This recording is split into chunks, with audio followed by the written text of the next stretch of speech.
Hello guys! Welcome to our channel. Ayan guys, ngayon lang ulit nakapag-upload ng video. At ito ang aking ipapakita sa inyo for today is si Leticia guys. Ayan. Ito si Sedeviria Leticia. Ayan siya guys. Ito actually, ito ay propagation lamang.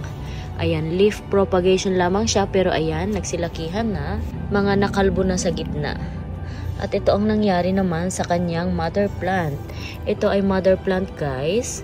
Ayan, pero dahil sa nagdaang summer dito sa amin, ayan ang nangyari sa kanya. Ayan guys, oh, pagtingin ko wala na. Wala na yung mga ano niya, nagsilagasan na sila.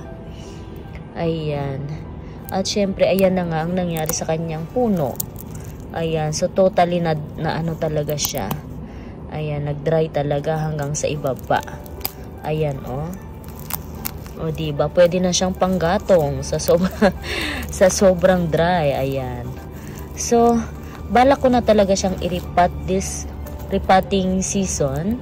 Kaya lang, ganito nga ang nangyari sa kanya. So, kahit ire-repat ko siya, kung yung nasa baba niya, katulad niyan guys, o malambot na guys, o.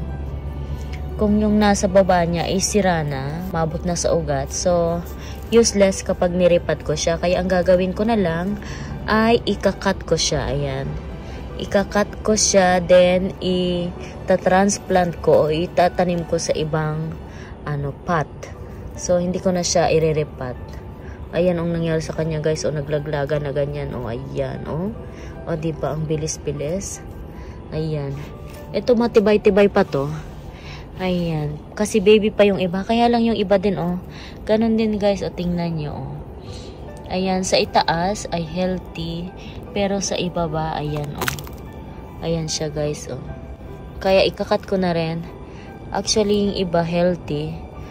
So, ang gagawin ko is ikakat ko yung iba para yung mga babies niya dyan na maliliit ay magsilakihan.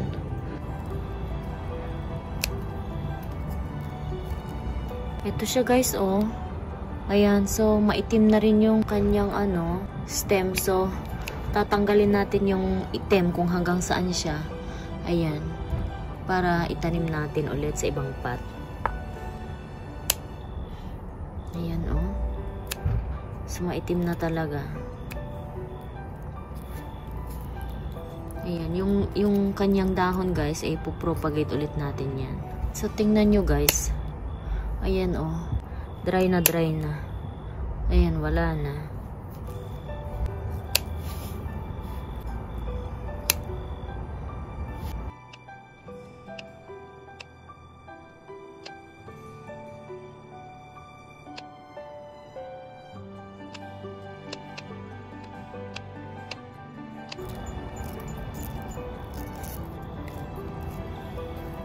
Bubunutin ko na yung mga ayan, talagang wala na. Ayan, yung iba, ibang stem dyan, may pag-asa pa, pwede pa siya magkaroon ng new babies dyan. Ayan, so lilinisan ko lang to, then ititira ko yung stem na pwede pa.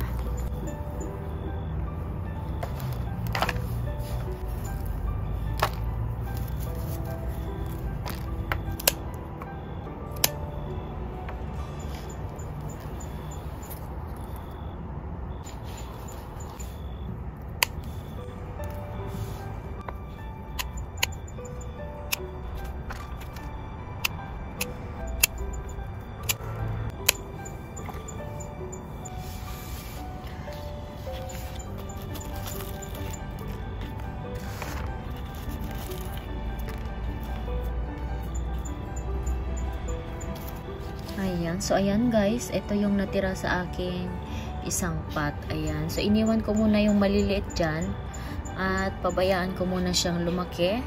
At syempre yung mga natitirang mga stem dyan na pwede pa ay magkakaroon pa yan ng mga babies. Ayan, katulad niya may mga lumalaki pang mga babies. So hayaan na lang muna natin siyang ganyan. Hindi ko muna bubunutin yung mga natitirang stem niya. Ayan, malay natin may pag-asa pang magkaroon ng new pups. Ayan. Ayan, madami-dami din guys yung aking mga nakuhang cuttings. So itatanim ko na siya sa new pot at new soil para bago dumating yung ating taglamig ay magkaroon na siya ng ugat, maging stable na siya. Ayan, marami-rami din siya guys. Ayan, so ang gagamitin kong pot ngayon guys ay yung aking lumang pot na medyo, ayan, hinugasan ko na rin siya kasi ayan, matagal siya na-stop. Para kung sakaling may mga itlog or ano nung mga bahay ng mga insekto ay ayan, malinis siya. Ayan, so medyo mataas siyang pot guys. Bakit mataas yung pinili kong pot? Kasi yung ating Sedeviria leticia ay nag-aano yan. Humahaba yung kanyang tangkay guys. Nagiging ano, nagtitrail yan pagka nagtagal na siya. So, etong pinili kong pot na to, sana ay maging permanente na siya dyan. Malalim tong pot na napili ko guys. Lalagyan ko ng maraming ano sa ibaba, mga bato or gritty. Ayan, katulad niyan. Ito guys, itong mga ito, yung aking nakukuhang mga soil sa aking mga naunang pot kapag nagre-repat ako. Yung ini-strain kong mga soil, ayan, ito yung mga nakukuha kong bato o kaya mga sa soil din na medyo malalaking ano, gritty, mga gritty. So ayan, magagamit ko pa rin siya guys kasi sayang yan ang ilalagay ko sa bottom niya, lalo na malalim siyang pot. Ayan, so ito ang una kong ilalagay guys. Ayan.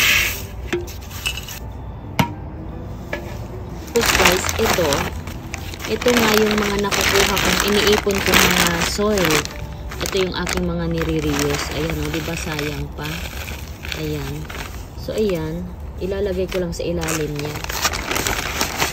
Ayan.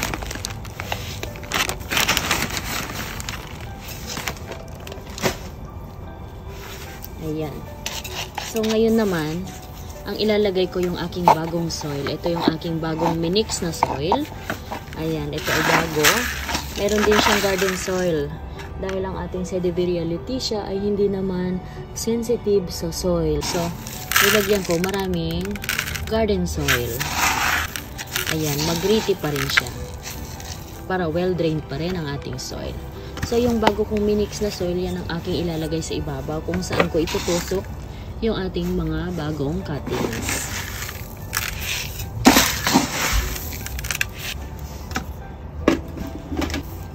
Ayan. At syempre guys, lalagyan ko ng ating insecticide or pesticide. Ayan, para iwas sa ating mga insect. Ayan.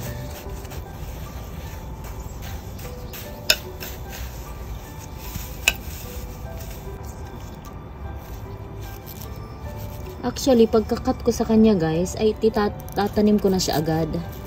Ayan, okay lang siya guys. Wala namang problema dyan. Basta, hindi ko siya didiligan agad. Siguro mga 3 to 4 days, pwede ko na siyang diligan. Ayan. So, okay lang na itanim siya agad. Ayan, napakadali lang, diba? Itusok-tusok lang. Ayan. Sana maging permanente na siya dito. So, hindi ko akalain na maano siya ng aming summer. Ma-sunburn or na nagmashi. Mashi ba ang tawag? Hindi naman siya nagmashi. Naglagas lang siya na ano, as in dry na dry. Kala ko matibay ito eh. Kasi mga nakaraang summer, okay naman siya. So, depende din siguro sa lugar kung saan natin nilalagay yung ating mga Sedeviria leticia. Ang ganda-ganda nito guys, 'di ba? Alam niyo naman 'yan. Lalo na kapag winter, ayan, winter, spring. Ayan, ang ganda-ganda nila. Kaya sana maging okay siya dito sa kanyang new pot. Ayan. Okay lang guys na magsiksikan yan sila kasi hahaba at hahaba yan. Ayan. Nagiging ano siya, 'di ba? Leggy yan. Kaya magti-trail yan. Kaya okay lang magsiksikan. Pag ayan nagkaugat, humaba na yung kanyang stem, maghihiwa-hiwalay din yan. Katulad ng aking kaninang pinagputulan. Magsiksikan muna sila dyan habang pinapaugat natin. Hindi Hindi na siya kasya, guys. So, yung iba itatanim ko na lang sa mas maliit na pot. Ayan, hindi ko masyadong tinaasan, guys. Kasi nga, malalim naman yung ating pot at hahaba sila. So, hindi ko masyadong tinaasan yung lupa. Ayan, okay na siya ng ganyan. Ayan, so ilalagay ko muna ito sa hindi masyadong direct sun hanggang magkaugat siya. Ayan, so didiligan ko after siguro 3 to 4 days. Ayan, depende sa ating panahon. Ayan, so ilalagay ko muna sa hindi naaarawan. So ayan lang guys, yung ating Leticia. Ito guys, itatanim ko sa ibang pot, yung mas maliit siya. Ayan, so ayan lang guys ang ating video for today. Ayan, so see you on my next video. Bye!